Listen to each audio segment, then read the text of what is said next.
is taking place in a very difficult time for Ukraine. Ukraine today, at the map of the world, is a special place.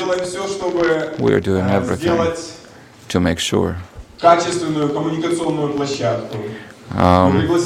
we would have high-quality communication platform. We have invited leading experts. We are very glad to welcome our participants, and we hope that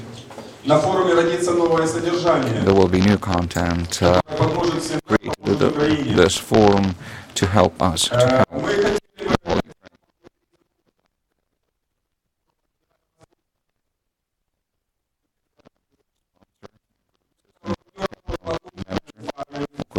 Farming, general partner, Embassy of Hungary to Ukraine, Mikhailo Bayer, Ambassador Extraordinary Plenipotentiary, and LBUA, DC, ICTV, Espresso TV as our information sponsors, as well as Geopol Europe, our co-organizer of panels. We are receiving greetings from the President of Ukraine, and I would like to invite Sonia Koshkina, the leader of the first panel, to read the welcome telegram. Hello. As Alexei said, newly elected President Petro Poroshenko has welcomed the participants of this forum. This is governmental telegram, and I'd like to read it. Dear participants of Fourth National Expert Forum, today Ukraine goes through a very historic point when word independence gets a new meaning to all of us, filled with new content and understanding. We need to understand again that our existence as a nation defines new ways to build our country. I'm sure that today in this audience we have people gathered by one goal, hoping that Ukraine would really stand up. We need to build new nation, and our development of expert discussion on all challenges, all needs, and all chances and perspectives standing before Ukraine at this decisive moment. So I welcome every expert who have gathered here at this National Expert Forum. This is a great event that I participated in before. This is a unique communication platform uniting experts, NGO representatives, civil society, politicians, different people who are looking to find ways out of all challenges that we are facing. Ukraine has made its choice of freedom, democracy, fundamental values of European future, but we also need to make sure we choose the right ways to reach our set goal. So I wish all participants of this forum a very fruitful work, original ideas and constructive debates. Inspiration. Respectfully, President of Ukraine, Petro Poroshenko. Dear friends, dear participants, I think we'll begin the work of our first panel. The first panel is called Ukraine Between Two Worlds, Foreign Policy Strategy of the Country in the Global World. Before I introduce our participants and we start our discussion, I'd like to show that this hourglass is the symbol of our forum, that we are living in time and outside of time. So we need to regulate our time today. This is important for speakers and commenters that will participate in our discussion. So this hourglass shows us 5 minutes. 5 minutes is the time allocated for every speaker. Please don't pass it. And here are our participants of discussion: Mr. Tombinsky, the head of EU delegation to Ukraine; Andrei Veselovsky, who could not come today to this meeting because at the Parliament today we have important laws discussed. Mr. Alexander Chaly, deputy head of Florence Martirosyan, chair of Geopol Europe, senior political advisor and lecturer at the faculty of Lyon University. Alexander Chaly, ambassador, um, um, plenipotentiary, and expert on national policy.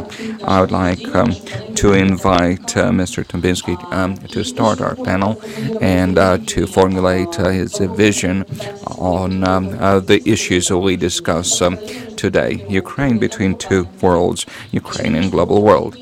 It's clear that over the last year, the role of Ukraine has changed. How has it changed? Does it have any influence on positioning of Ukraine between large political players? For inviting us to this conference today. I'm not an expert. I'm rather representing European Union here in Ukraine. But nevertheless, I'm so glad to participate in this discussion today. First of all, the question of different ways Ukraine between two worlds, the third way, it has been discussed for 20 years. What should be the place of Ukraine in or in between different systems. And the call of people from November on was rather a clear one. We wish to associate with the European Union. This was the main driver of the changes since November. And therefore, I guess one of the answers have been given by the people of Ukraine, where the people of Ukraine wish the Ukraine to be. On which side in this different regulatory framework on the European continent. But by emphasizing this choice of Ukrainian people, I would also try to avoid the trap of being outside or in the opposition to another system. That does not mean that you have to stay on the opposite position to other partners in the world. This is rather a choice that adds to different options and does not preclude cooperation with other systems. I remember different interventions, including here in this institute, at Yalta Forum, about third ways how Ukraine could shape its future position in the world. But the history learns that there's a need to have a clear position, a clear reference. If the country is still in between, or the country is still undecided where it belongs, or what the pattern of economical, social, political solutions it wishes to apply to respond to the needs of our own population, then it's always a place for tensions.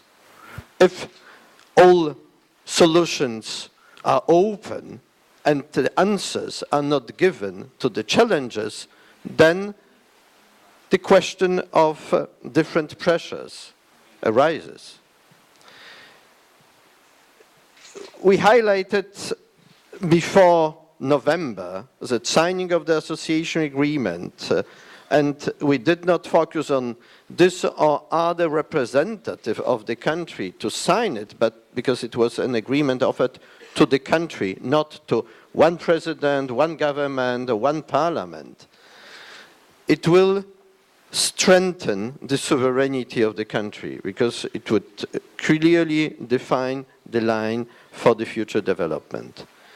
What happened since has shown how much non-signing of the association agreement has weakened the sovereignty of Ukraine. We did see dramatic developments for the period since February, with annexation of Crimea, with destabilization of a part of Ukraine, with military operations going on the territory of Ukraine. So it did show that lack of answers, lack of decisions weakens the sovereignty of the country.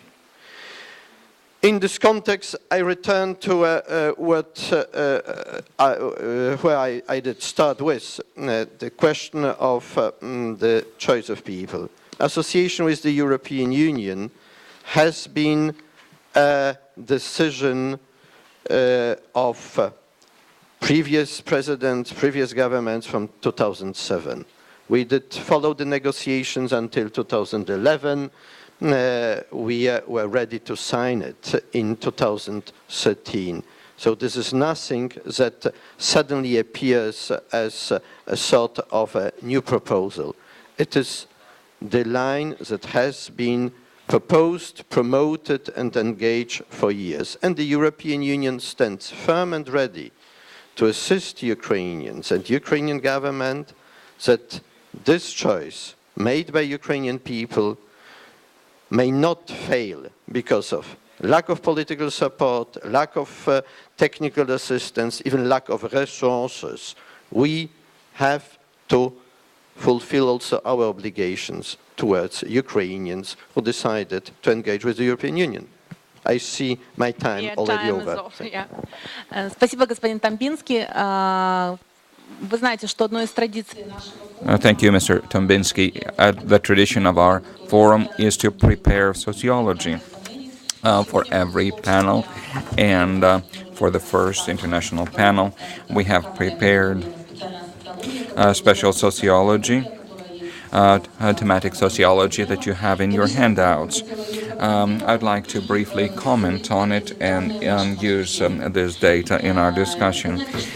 You know, one of most acute issues for Ukrainian society, talking about sociology, is a desire or lack of desire to vote for joining European Union. So at a referendum of May last year, it was 45% of those who were asked. Now in June of 2014, it's 61%.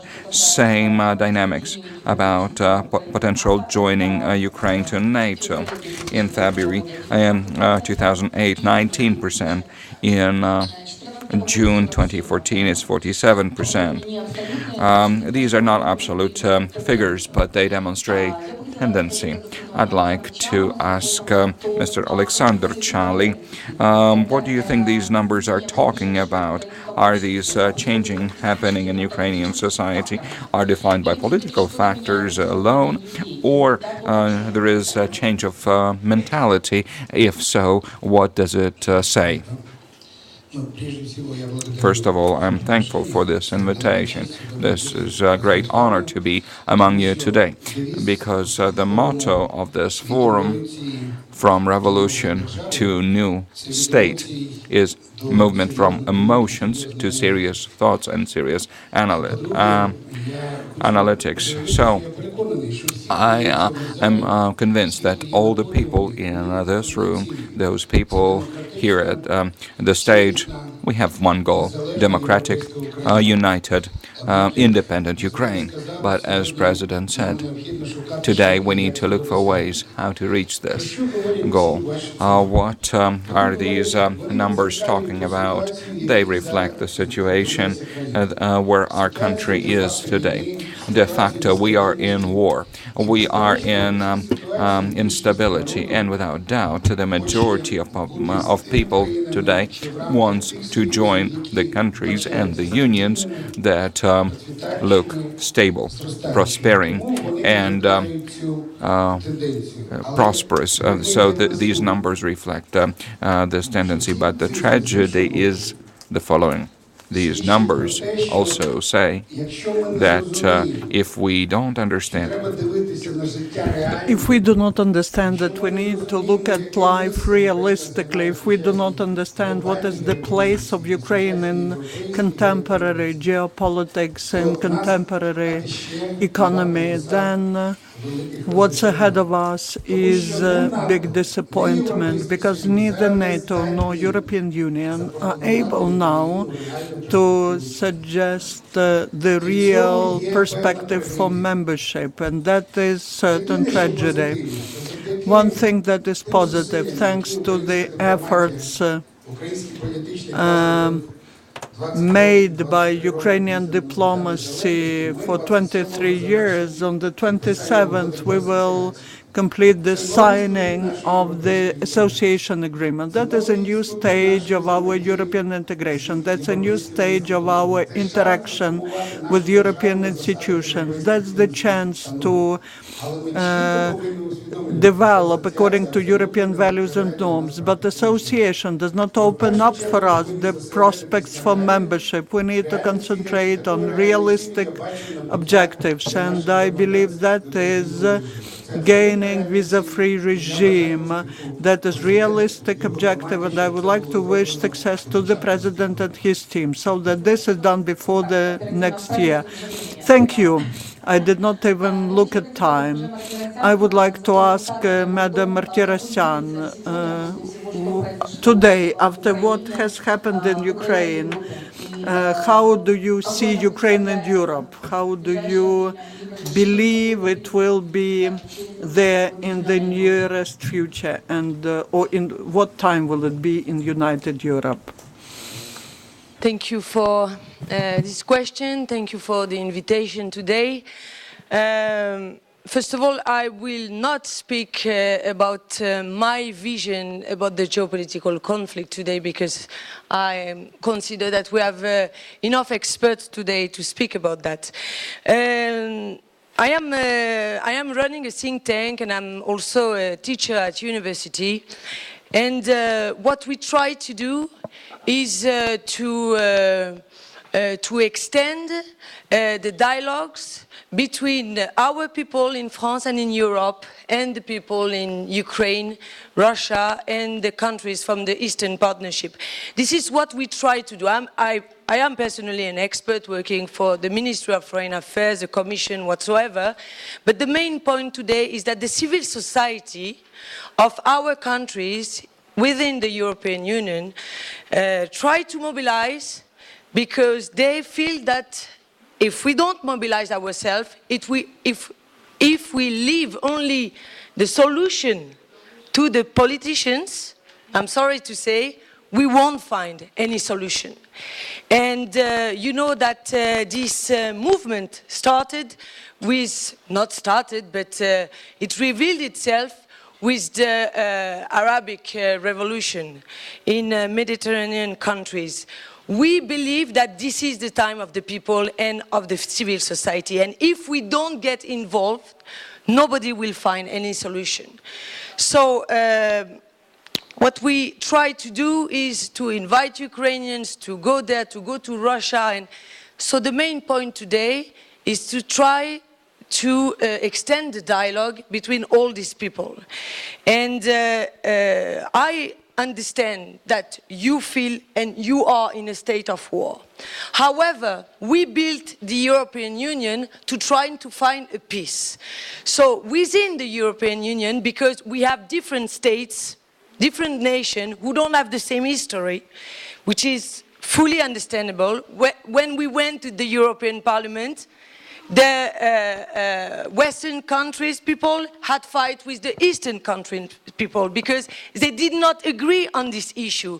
And this is totally normal. But we have to understand each other, we have to listen to each other within the European Union, and I guess also in Ukraine, within Ukraine. This is important, as we do. This is normal that we don't have the same point of view. This is the first thing. This is normal. There is nothing exceptional. Nobody has the truth. Nobody. When I talk to Polish people, I fully understand them. But they also have to understand me who is French, right? So, for Ukraine, I understand the European Union has its own politics, its own vision. They have their policy. The Ukrainians have their own policy, but we, civil society, we have to find bridges between ourselves to find dialogues and solutions. So my vision today, and I'm sorry to say it, is that there is a big lack of dialogues today between ourselves and within Ukraine. And that's what we try to do. So we went to Donetsk, for example. We went to Donetsk. We were a bunch of experts coming from Poland, Germany, France, Italy, and we listened to these people. Of course, we have our preferences. Of course, we have our own vision of the society. I live in Lyon and in Paris, so and I don't want to live like, I don't know, Uzbeks tomorrow, right? And we understand that the Ukrainian people want to join the European Union. However, when we listen to these people, even if we consider that they are under influence, yes? But please, who is not under influence? Who is not under influence? Because today we are talking about a propaganda war, a communication war. This is true. But the communication war is everywhere. Is in our countries as well. Okay? If you ask a French to change its system, do you think he will change easily its system? So this is very difficult for all of us to try to understand the others. And I will finish on that. What I want to say and what we said in the European Parliament. And we understand that people from the eastern part of Europe disagree with us because, again, they have a big history with Russia and with this part of this world. But we made the EU, the European Union, for peace, not for war. So in my opinion, in our opinion, we have to find ways to peace and not to develop a discourse of war. Thank you, thank you. И продолжая тему войны и мира. And continuing the topic of war and peace, I would like to ask Mr. Veselovsky, our sociological survey, answering the question, do you believe there is a big threat from the actions of Russia for the future of Ukraine as the state? 45% say yes, there is such a threat. I would like you to comment on these figures, and could you please say what are the most probable scenarios of going out of that deadlock? Or maybe that's not the deadlock. Good afternoon. Thank you. Thank you for invitation. Thank you for the question.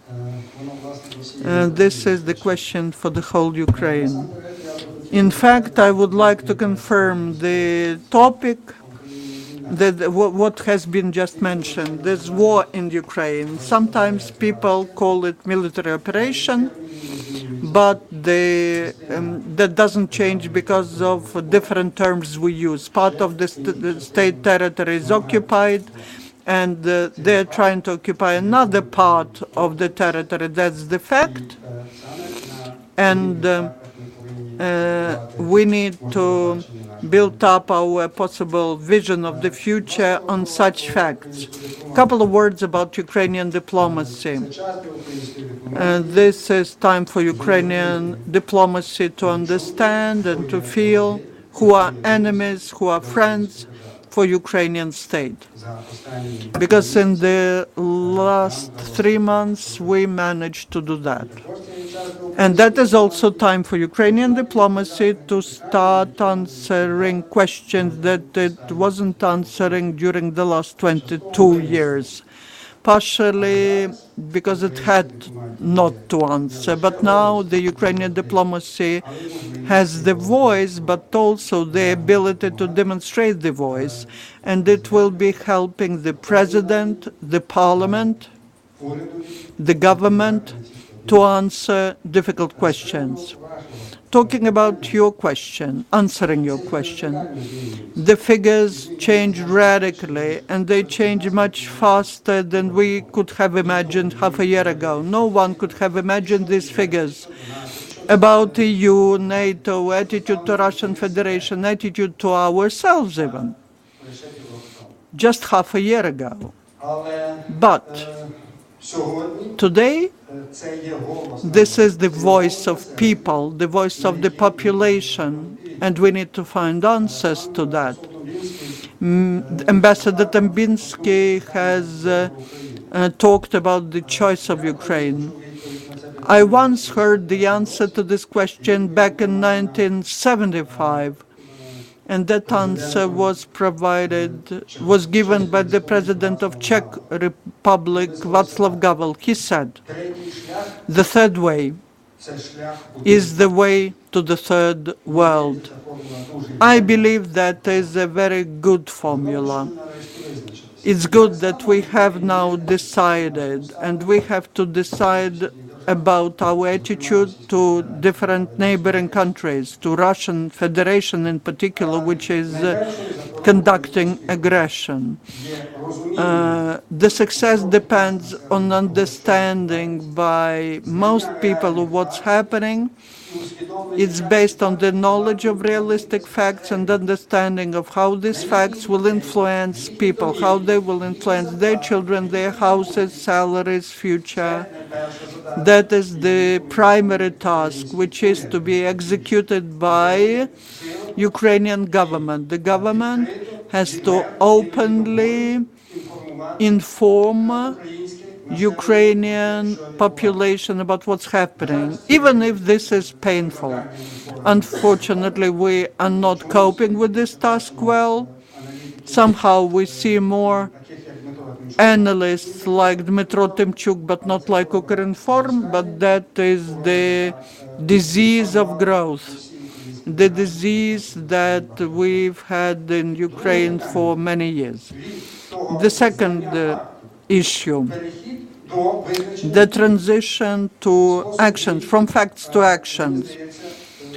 The method of actions is now quite clear. The President of Ukraine emphasized that Ukraine is the independent, integral, and democratic state which will be renewing, restoring its territorial integrity. You know these words from the inauguration speech, and that Ukraine will fight back the attempts to seize its territory, and that was repeated again at the meeting of the National Defense and the Security and Defense Council. We propose to everyone who came to our territory illegally, who's exercising some illegal actions, we propose either to leave this territory, and that coincides with your sociological survey. Most of people are for finding the peaceful way of resolving the conflict. The rest will be eliminated. That's the answer that was provided. Thank you. Thank you very much. And now, as I speak to Mr. Chale, I would like to refer to sociology of Institute Garshenin. How will events develop? Will Russia continue to take over Ukraine? Yes, Russia will try. 55% believe so, and 21% doubt this. So I'd like to ask how it's possible for Ukraine between two worlds combine these two ways. On one hand, take a new dialogue with Russian Federation and overcome the war, and the other is European way. Is it possible to combine these two ways on the same territory? Hello, dear ambassadors, your excellencies, and all the participants of this forum. I am glad that this is a platform for very serious intellectual conversation, and it works even in difficult conditions of today. I believe that especially today we need to make very serious conclusions about the strategy of Ukraine and the tactics that are very important. Sociology is a very serious thing. It's opinion of people. But I'd like to add some information to your data. Things that I've heard recently, that 56% of our population believe that we have a war between Russia and Ukraine, and 58% believe that we have friendly international relations between people who live in Russia and people who live in Ukraine. So, talking about the future, our threat is to destroy these historic relations between people, because this propaganda that goes on today, the zombieing of population in Russia, can cause this damage between Russia and Ukraine that could not be rebuilt in the future. Is it possible to combine a movement into EU and partnership with Russia? Yes, possible. But is it possible to combine membership in EU with Russian partnership? No, it's not possible. This is a question, like Mr. Tambinsky said, is a question of last 20 years. We have been participants of this discussion for many years. An opinion that I have expressed for many years is valid today. Ukraine cannot be a gray zone between EU and NATO and Russia on the other side. Ukraine cannot be a buffer zone, because this will cause a conflict. And today, this prophecy has been fulfilled. Unfortunately, if we continue pulling this historic decision, if we try to sit in two chairs, if we don't understand finally that the price of joining the umbrella of EU, the system of security of European Union, whether it's defined or not defined today, this question will arise. This price is much smaller than leaving Ukraine alone with its large neighbor. This provokes the large neighbor. Today, our tactic is to find a way out of war into peace. It's clear. It's clear that our tasks are very close, and without solving them, we cannot move on. But even today, we need to put down our anchor. We need to tie our knot to European Union. Today, Ukraine must find orbit of Europe. Ukraine should become the satellite of European Union so strongly that it will not be pulled out into dark holes, black holes. We need to sign second part of association agreement. Until the recent days, there have been torpedoes against signing it on 27th, and we are hoping that we can sign. We need to make our last steps to sign this last position, because this is what people have stood for in Maidan, in Euromaidan, so there would be no way back. Talking about Russia, I'm expert, so I can allow this statement.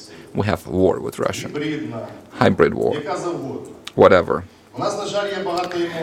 We have many emotions coming from Russian leadership. Unfortunately, we don't have understanding by people in Russia and in the West, understanding of Ukrainian feelings, the expectations of Ukrainian people. We have fear that Ukraine would be left alone to solve its problems, but at our border, we will not have another country like Canada or Sweden, quoting Mr. Poroshenko. We'll have Russia at our border. We need to build relations. We need to build a new algorithm of these relations. Therefore, I believe this is a great challenge for Ukraine to combine short-term tactical assignments and with middle-term and long-term goals. But the first question is safety and security.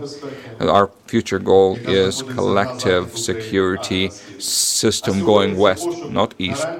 But today we need to search for guarantees of safety for Ukraine, and very strong a voice of solidarity of Europe, United States to support Ukraine, because Ukraine is on edge to protect the world order and the security in the world. Thank you very much.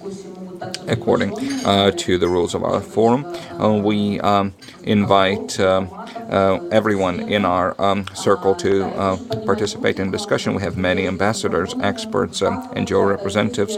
Please raise your hand. There will be a young lady coming to you with a microphone. If you want to direct your question at someone, please introduce yourself and direct the question to a specific person. 5 minutes is for the speaker, so please be brief in your comments or questions. We'll gather several questions first, and then we'll move to the discussion here. I used a right of first hand, and I got the floor. Please introduce yourself. Alexander Borodina. I'm not an expert. I'm not a diplomat. I am president of Leather Production Association and Shoe Production Group. I'd like to speak to our guest from France. We are not, I don't like the name of this forum, Ukraine Between Two Worlds.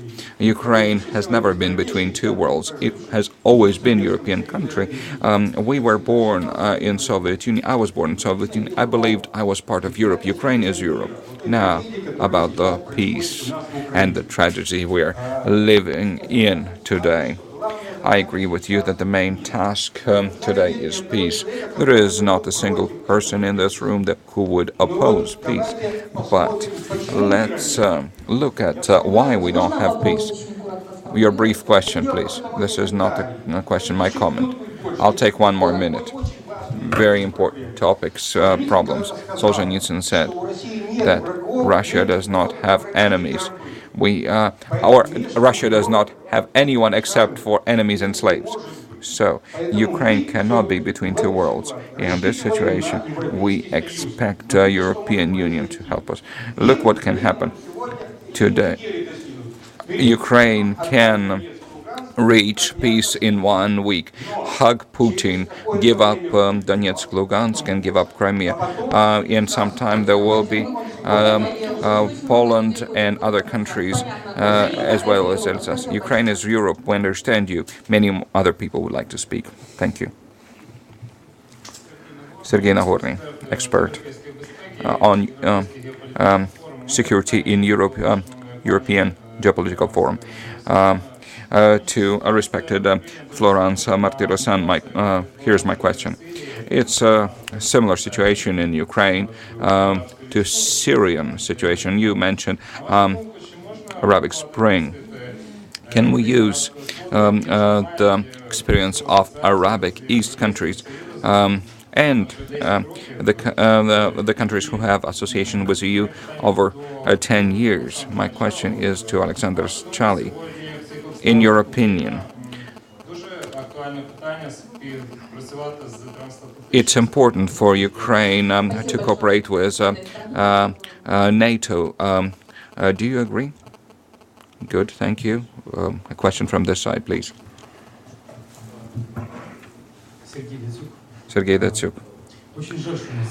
I am so sorry that our discussion is the choice between Europe and Russia. 4 simple questions. 4 questions that can help us define external political strategy.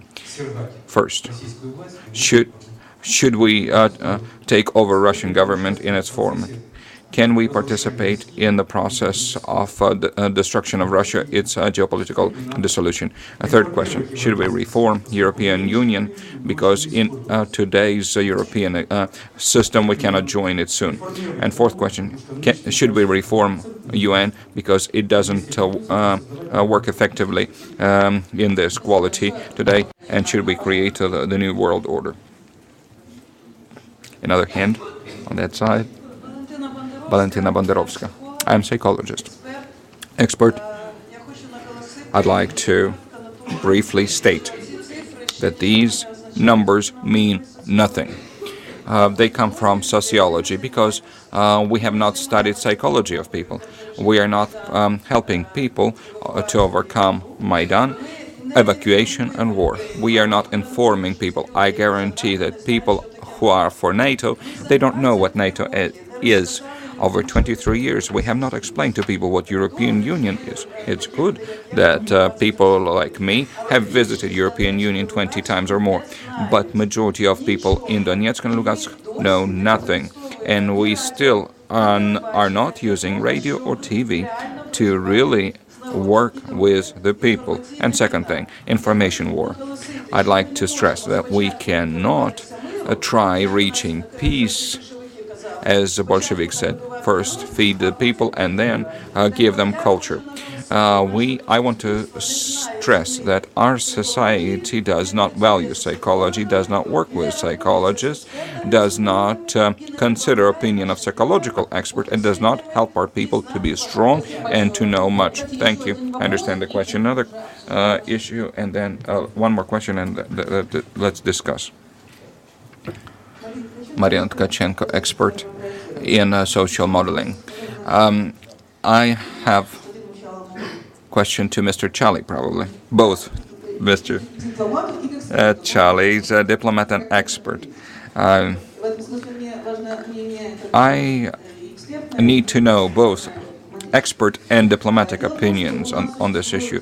The matter is, we have tragic gap between time of decision making and time of quality change in situation, because situation changes often for worse.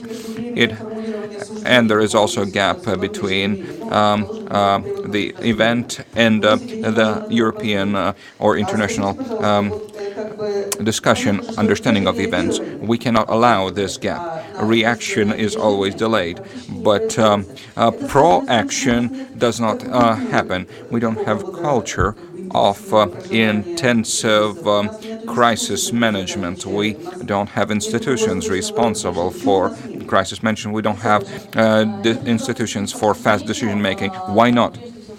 So, first of all, I would like to give the floor to Madam Martirosyan, because there were two questions addressed to you. Yes, thank you very much. So the question about the Syrian situation is very interesting, and it shows how much we failed to solve this kind of conflict. You see, there is you saw that there is a new tendency. People don't want to go to war anymore, to fight for somebody else. I guess you've seen it. And this is the situation today. I can tell you it very clearly. Look at the European elections. Look at the outcome of the European elections. So we have some people say that we have a strange outcome. This is just, we are in crisis today, okay? The Western European states are in crisis. We face a very important crisis, and people want to see some changes in their own countries. And they don't feel like, they don't have the mood to go to fight somewhere else, okay? So this is the first thing, and this is very important. And if we continue like that to talk about war, I can tell you straightforward, it will be worse and worse, and we will have very nationalistic powers in Western Europe. So we have to be very careful on that. Now, about the Syrian situation, which could be also give us some indication about Ukraine. The international community failed to find an agreement, okay? And nobody wanted to face the other one, okay, until the war, to find a solution. Why Europe did not intervene? Why the Western nation did not intervene in Syria? It's very simple. Because they don't want to go to war against Russia. This is one reason. Plus, there is other stakes in the region with some radical Islamist movement that you can see in Iraq, in Lebanon, and so on and so on. But it will be, and I'm sure, and we are sure, it will be the same for Ukraine. They will not come to go to war here against Russia. This is absolutely clear, because our societies are in crisis, and again, they have other issues to solve. So this is the reason why. This is very nice to speak about war. This is very nice to be very bellicose like that, but I'm sorry, you will be alone in this fight. So that's why if we want to work together, and this is my opinion, I'm not the only one, you can come to France and to listen to all our experts thought about that. If we want to work together on this very particular issue, meaning Ukraine, we want to help you on the dialogues and on ways to find peace. And I'm very serious on that. Again, nobody will come to fight here. Now, about the collective... Sorry. No. Спасибо за ваш комментарий. I think that it will be okay. Thank you. Господин Тамбинский, я попрошу вас также высказать. Mr. Tambinsky, I would like to request you to say a few words about what you were saying. There were some ideas about the influence of Ukraine on Europe on Ukraine. Answers probably not very directly to these are the questions, but to sum up some thoughts I had in mind listening to the questions. I share most of comments about the inexactitude of figures now, because different sociological researchers, they reflect now emotions. This is not only that it is something which is very well based on the knowledge. And I share comments about lack of communicating. This is something that we should all improve to talk what this or other decision does mean in reality, in real terms, what are the structures, the actions to be engaged. This is something that we do need, and this is also something that reflects probably one of big failures of past 20 years in Ukraine. To make policy is also about communicating policy. This is about engaging people and gaining public support for this or other solution. If you don't communicate, then you have problems with population understanding what are decisions taken on the highest level. And very often, what we have now in different public polls, this is not what reflects the future orientations. It reflects the comments and the judgment of what already has happened. This is very much retrospective opinion than a prospective opinion, and we also have to include it in our reflection. But there was one general demand which comes very often in different discussions. There is no clear EU membership perspective for Ukraine. I am confronted with this question every day. In politics, you have first to design your policy, your objectives, your goals, your structures to achieve to these goals. This is not that we have in Ukraine clear line with clear structures, with clear strategies, how to implement what is needed to be considered candidate for the membership. We are at this early stage of preparing structures to implement association and then probably to open the other chapter. Ukrainians are very often masters of asking bad questions at the bad moment without answering to the questions which are on the agenda. What we have on the agenda is association and implementing of association. And I would insist on this issue. This is not about signing. This is about implementing what matters. Signing does not change reality. implementation may change reality. And then once it is implemented, successfully implemented, then the other perspectives open. And the other issue is also how it could be received in the European Union. I would also not share so much this judgment that the European Union is so much in crisis. The mood in the European Union is a post-crisis one.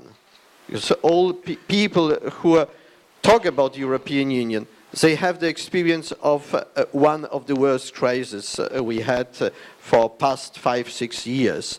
And there's also a change in approach of our societies to the European Union. This European Union has also to find another modus vivendi and another concept for the European Union. So European Union will not answer to the question of Ukraine today because it has also to make the homework on how the European Union sees its role in the world and what are the frontiers. And the European Union is in constant evolution. This is not that we may say, now we offer to the Ukraine in 10 years a membership perspective. What the European Union will be in 10 years all about, we don't know. So we have to be responsible for our offers and credible. We shall not create perspectives which are today not credible. This is also about our responsibility. Спасибо большое. Я попрошу господина Чалова. I would like to ask Charlie to react to what you've heard. Maybe you will maybe then give some advice to the president that he listens to your advice. I would like to start from your words. You asked the question correctly. Without creative, strategic diplomacy, foreign policy, geopolicy, we will not be able to take correct decisions all the time. Under Yanukovych, actually, the strategic thinking died. Everything was in one head, and the last moment this head could have decided whatever it wanted, and all the institutions that were responsible for strategic vision died. Now we see the renewal of these institutions. Yesterday we saw the evidence of that during the meeting of the National Security and Defense Council when they started developing the new doctrine of relations with the Russian Federation. I would like to suggest as a diplomat four possible scenarios of the development of strategic scenarios of future development of relations between Ukraine and Russian Federation. There are four of them. They are very simple: peace, war, cold peace, cold war. Peace is impossible because the issue of Crimea will not be resolved in the nearest future. Without the issue of the Crimea, formal peace with Russian Federation is impossible. That's axiom. War, formally, with Russian Federation, with the nuclear country, is also impossible. So I believe all the emotional statements of my colleague from France show how what is the attitude of European Union to this formal state of war between Ukraine and Russia, and the same is the attitude of NATO. Then we have two other scenarios, cold peace and cold war.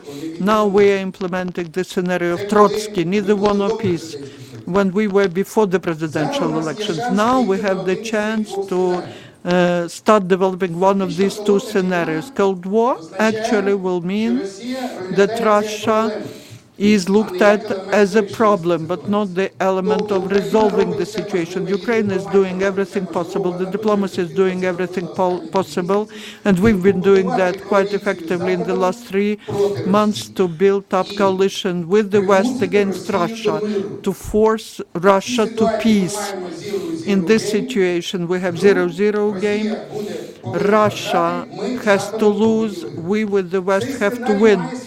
This scenario has its own instruments.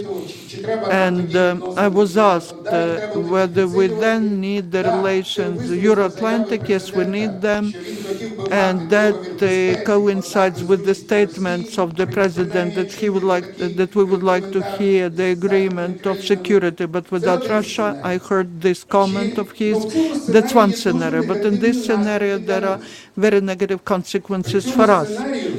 Under this scenario, de facto, the territorial integrity of continental Ukraine, we will not be able to control the territorial integrity of continental Ukraine, and we have to recognize that.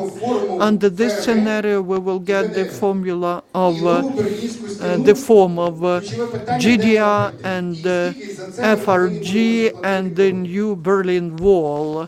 But how much blood we will have to pay for that? That's realistic scenario. It will give a chance for quick reforms in the Federal Republic of Germany, and it will make it possible to get a big package of assistance. But we need to understand that part of Ukraine, east of Ukraine, under this scenario, will be beyond the de facto control of the Ukrainian authorities. The scenario of cold peace.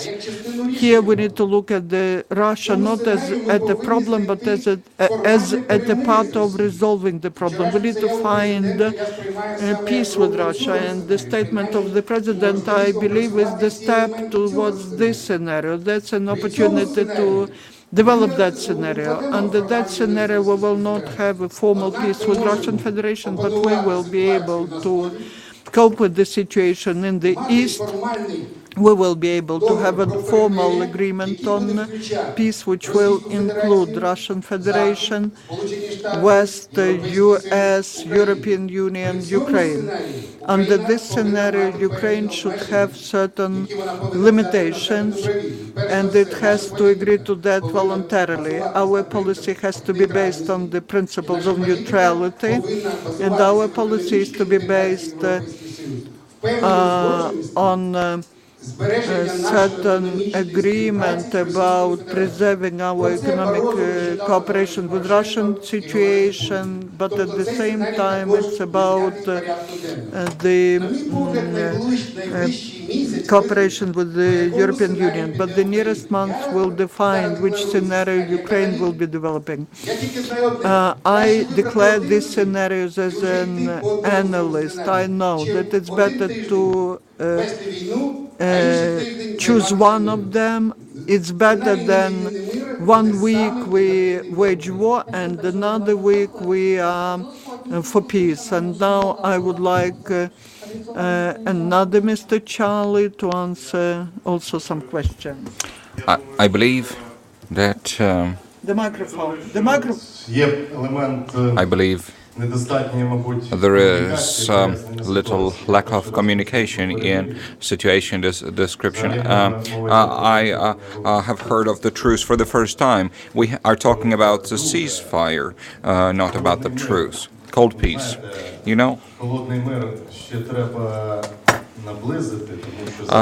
to bring cold peace, we need first to cool down the war. It's hot war.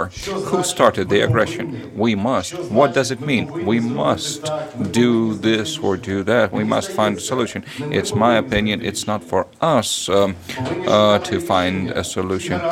Those who are guarantors of Ukrainian security, they must find a solution. Those who press us to get rid of nuclear weapons, that was a right decision. I don't think we should renew our nuclear state, but then it was our decision that we were told not to be members of NATO or Russian Union. This is your way between the two unions, but where is our way? Where are the guarantees of safety? They're not here anymore. So talking about zero-sum game is 54 our soldiers who died. This is the largest number of soldiers, 49 plus 5 of our border guards. So 49 plus 5, 54. We never lost so many soldiers in one day in 23 years of independence. We need to win the war and to set the peace. All these things must be done. Can we do it by ourselves? No, we can't. Can we do it alone? No, we can't. Russia, whether it's outside or inside decision, it's not up to us, it's up to Russia. Today, let's be open. Without Russian support, without closing off the border on Russian side, when drugs and equipment and hired guns are moving through the border, we cannot solve the problem. So it's very difficult for us today, but we must, the President of Ukraine demonstrates open hand when he demonstrates peaceful intentions. He is looking for this chance. If this chance is destroyed, then there is only one way out, and Ukraine will defend itself. Ukraine will defend its territory. I disagree completely that an option of losing part of territory is possible. No. Then the wave will go through the whole country very fast. Another thing, I agree that France has a position and Europe has a position. We don't need France's immediate participation in solving the problem on Ukrainian territory. We need a solution. If there is aggression, if there is destruction of international norms, if peaceful solution is not possible, then sectoral sanctions must be applied. Military and technical cooperation with Russia should be stopped, and Mistral from France must be stopped. This solidarity has to be demonstrated, it has to be joined. If not, then we don't see for the future how to ensure safety in this part of the world. The last thing. About decision making. It's very important to have communicational part. Many decisions are made, but we don't know that these decisions are made. Informational side. Today, the President has appointed a Commissioner on Peaceful Solution in the Donetsk-Lugansk region. There are some other decisions by the National Security and Safety Council and Defense of Ukraine. This communication support should be strengthened, and Ukrainian position should be clearly expressed inside and for the outside. Mr. Veselovsky, your large international and diplomatic experience, what does it say? Should we expect huge international support or not? Thank you. Unfortunately, Ukrainian media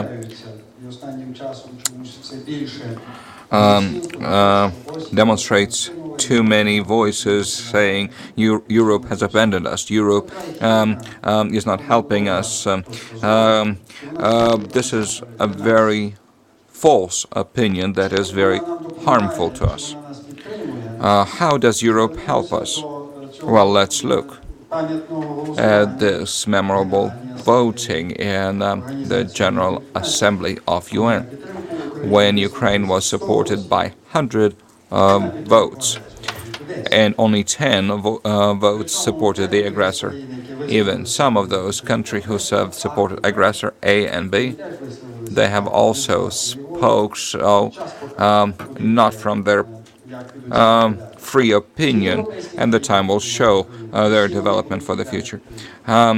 All the European countries have supported Ukraine and will continue to do so. They do it within their possibilities and their internal policy limitations and external policy limitations. Ukraine has betrayed, let's be honest, expectations of European countries before. 2004, remember what were the hopes? You remember the orange demonstration by German parliament, and now we expect that they would take us on their shoulders and bring us into Brussels and give us all the medals of European Union. This is ridiculous. This is dangerous illusion. We need first to do our homework.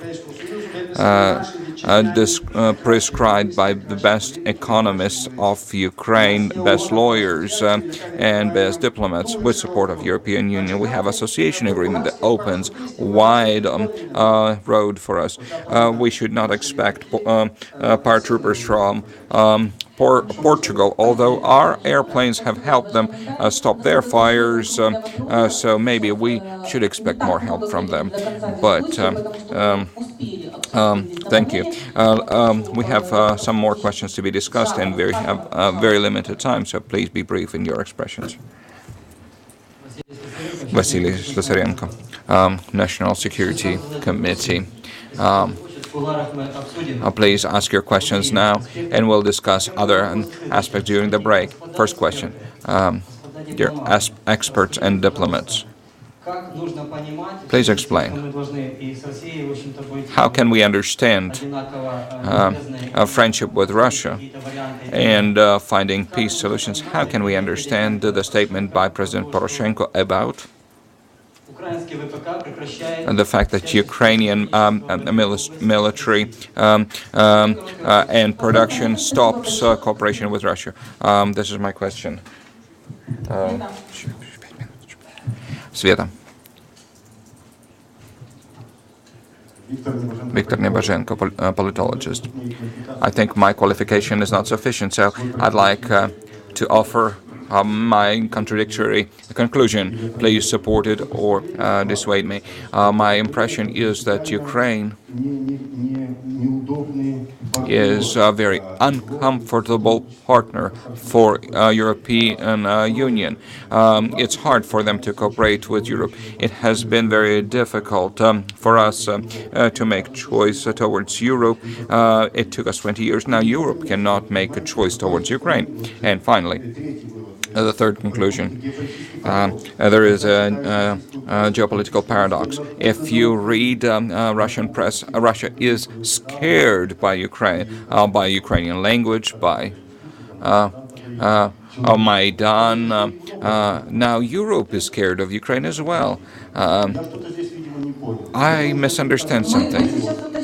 Let's get some clarity from experts. No, Igor Ostash, a politician and diplomat. My question is to Mr. Tambinsky. About 15 years ago, Europe has seriously discussed the question of creating European armed forces of immediate reaction. That was the idea of France. That had certain discomfort in NATO at that time. But today, if we're looking for a joint solution, the umbrella that Valery Chaly spoke about, it's important to look for some idea of new European armed forces of immediate reaction with Ukrainian participation. At that time, we were able to supply our helicopters and our officers. The second question about European help to set up Ukrainian eastern border. We understand this border is important not just for Ukraine, but also for European Union. What can European Union give to strengthen our border with Russia? Thank you very much. On the other hand, briefly. Question is very brief. Valery Institute of Economy and Forecasting. Many things that experts have explained will be achieved if we have serious internal dialogue. Sociological and psychological research shows that there are very different results between the regions. We need internal dialogue, otherwise we will not be able to reach these tasks. But how to establish this internal dialogue? Thank you very much. Another another question. Thank you very much. Katerina Veselova, Institute of Democracy and Social Progress. First Secretary, former First Secretary of Ukraine Embassy in Russian Federation. Economic development. How do you see economic development between Ukraine and Russian Federation, taking into account that we have our outside workers, about 3 million people. We have more than 100 companies working there just in one Moscow. We have economic partnership in the legal domain, in the CIS, in Euro regions. There are 4 Euro regions that we had with the Russian Federation, and by fact they still exist. And also talking about Ukraine-Russian Interstate Commission. What are the primary steps that should be made in the context of existing situation today with Russian Federation, and what is the role? That's a question to diplomats. What is the role of diplomatic corps, taking account that today Ukrainian ambassador is in Moscow, and instead of doing diplomatic work, in my opinion, he tries to dissolve the protesters in front of embassy. Thank you for this question. Last question, and then we'll go to discussion. Otherwise, we'll not be able to answer. Braivovsky Vadim, the representative of Ukraine and the Ukraine-China Society. The question was asked correctly by the colleague. The main partners are China and Russia. Russia is the primary partner. We had $45 billion turnover with Russia. Mr. Lisavenko mentioned that the president of Ukraine, Petro Poroshenko, said that we stop cooperation of military-industrial complex. How our trade relations with Russia develop? What about the relations with China? I was the participant of preparing documents of strategic agreement between Ukraine and China. So Ukraine, China, Ukraine, Russia, the question is clear. We are between the worlds.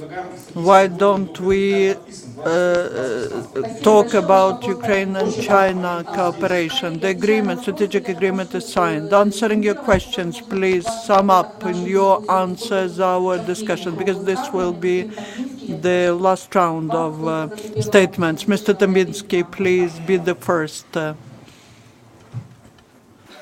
First, there were direct questions about the European Union did not make a choice of Ukraine. I guess this lack of understanding. European Union is committed to sign, to support.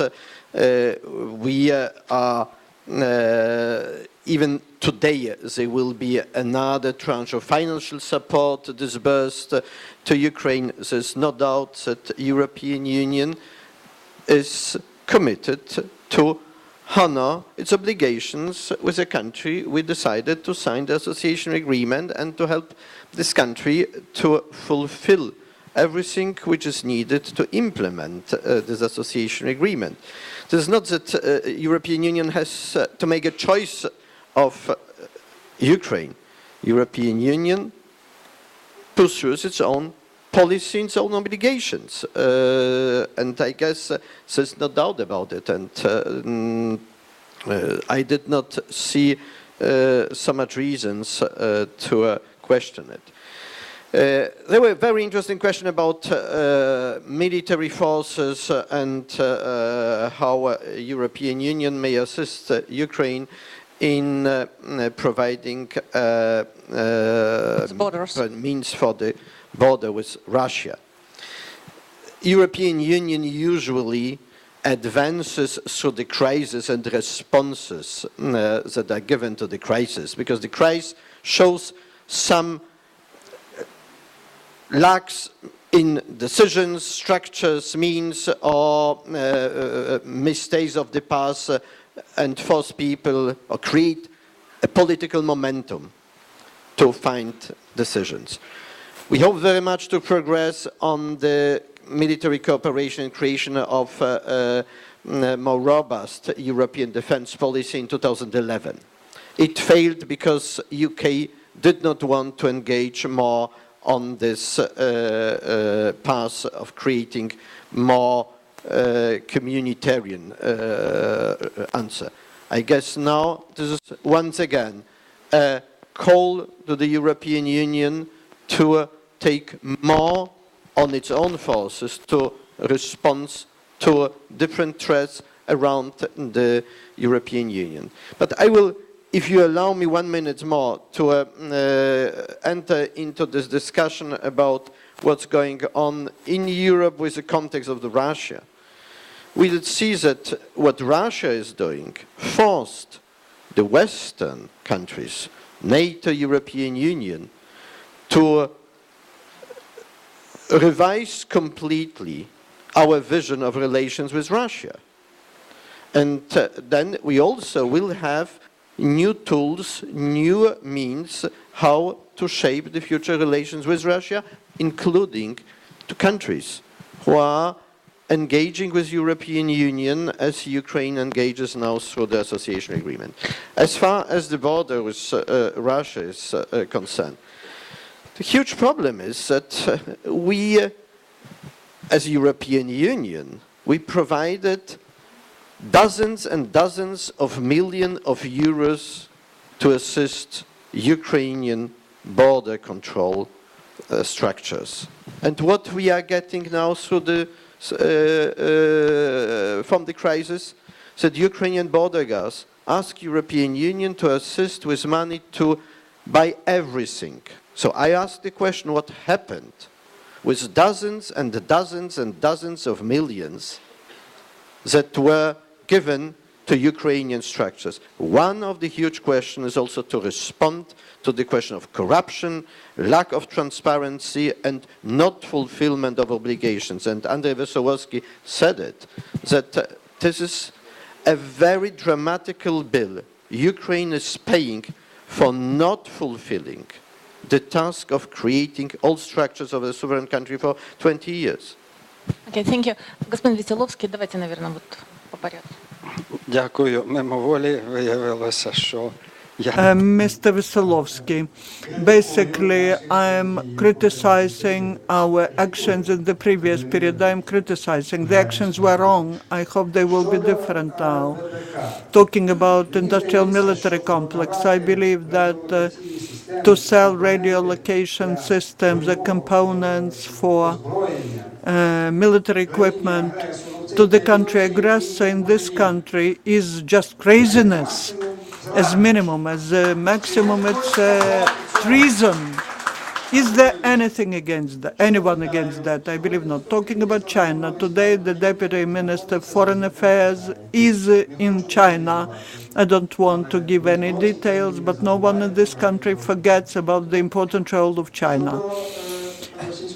Talking about Russian Federation, Ukraine has not cancelled a single international agreement, bilateral or within the CIS, about the cooperation with Russian Federation. We do not ban their potato or cheese, and we're not planning to do so. Okay, thank you. Mr. Charlie, your comment, final comment. I would like to, there were some specific questions. The first one about China, I do support it. President Poroshenko, talking about his visits, he was talking about priority visits. He named Brussels, Washington, and then China. But this is to be prepared, and the strategic partnership that was signed, we need to understand what was the context of that document, what should be the format of further actions. But I do disagree with you. What you say that Russia is the first one in economy and the second one is China. Don't forget the European Union. That's not a discussion, that's a comment. The European Union for us is a key partner, not because the volumes of the volumes of economy, but because the investments and the quality of economic interaction helps modernization. So then, about all these questions about relations with Russia, I have one question to all of you.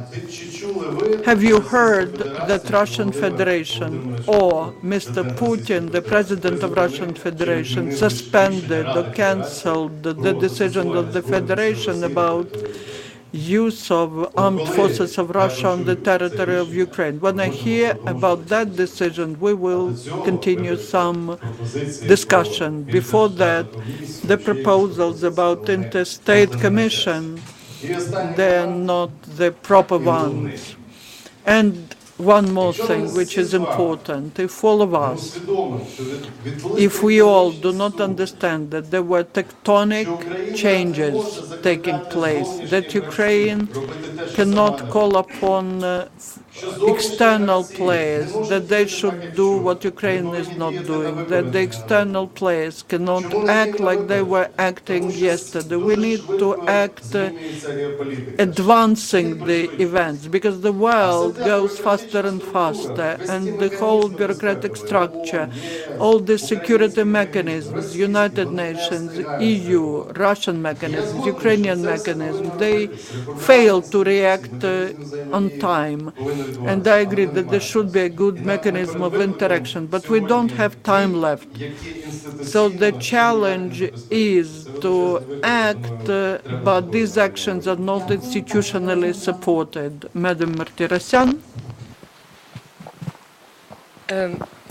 Yes, this is, I would agree with you, sir, with the Russian fear almost of disappearing. And we are talking a lot about that with our with our sociologists in France. And there is another issue. There is also the EU fear, I mean, the European fear to disappear. I'm sorry, I don't disagree with the ambassador about the post-conflict atmosphere in the EU, but post-crisis, sorry, yes, not post-conflict, not so far. But I can tell you, in France, we are not in post-crisis atmosphere. We are in a crisis atmosphere. We have a serious political crisis which relates the mood of the people. We really have a crisis. This is not post-crisis in our country, and we are not the only one. But anyway, I agree with the general comment. So there are both fear, the Russian fear and the EU fear. I mean, the European fear, sorry. So that's why Ukrainian borders with Russia are so important for us, yes? Because we also fear of disappearing. And some people from our internal part want us to disappear. So Ukrainian borders are very important for us. And I come to the dialogues. To set up the borders in the best manner, what do we have to do? In my opinion, this is maybe not your opinion, but we have to set up dialogues. And how to succeed with these dialogues? We have to involve everybody who has interest in these borders. So Ukrainians, of course, Russians, obviously, but also Europeans. We are interested in your borders. That might be considered as a bit of ingérence, as we say in French, yes? But we are interested in your borders because your borders are our borders. But I would say again, this is through dialogues, and how to succeed with these dialogues, it is to integrate us as well. And last point, I'm sorry, and I think this is the most important. It is nice to say that we are a sovereign country. We can say that in France, we can say that in many countries, but I mean, I say, we can say it, but maybe we are not. If we don't have a sustainable system, we are not sovereign. It is not enough to declare our sovereignty. And I totally join the point of view of the ambassador. I mean, until we are not credible, until we are not sustainable, we are not sovereign country. And in my opinion, and this is not only my opinion, of course, I mean, Ukraine has to face big challenges regarding corruption and many other problems, but mainly corruption. And about that point, that very point, we will always stand with the Ukrainian people against the corruption of the elite. Thank you for your comment. Я хотів провести одну цитату. Війна це не про те, хто I would like to give a quote. War is not who shoots whom. The war is who thinks better than the other. I'm thankful to you that you have caused us to think today. So today I have brought two scenarios of possible development for our discussion, cold peace or cold war.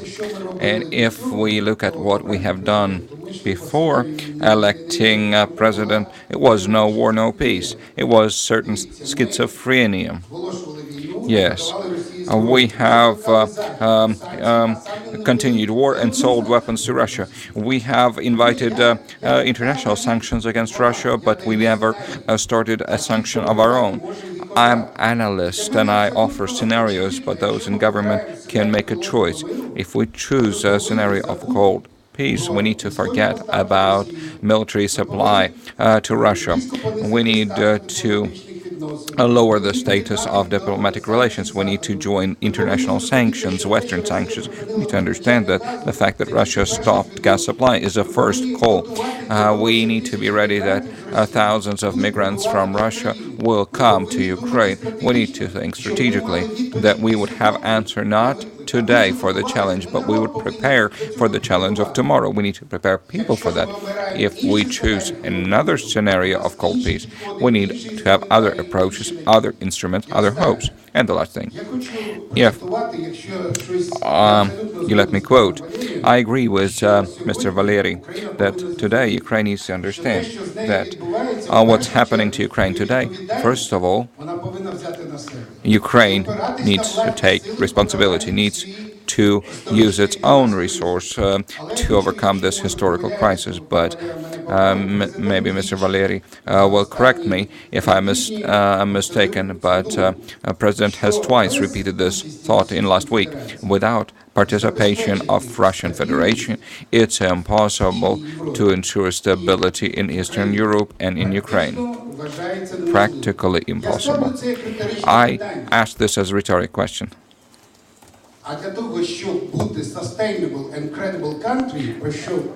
In order to be sustainable and credible country, as our partner from Paris said, we need to really become goers of a strategic way.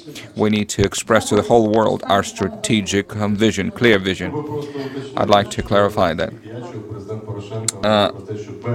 As far as I heard, President Poroshenko said without solidarity in Western position, this peace would be difficult, and he meant west of Europe and United States. I want to thank all the speakers and everyone who participated in the audience. The next panel is whether it's possible to have economic miracle in Ukraine. I invite you to coffee break to continue your discussion, and please come back for the next panel. Thank you.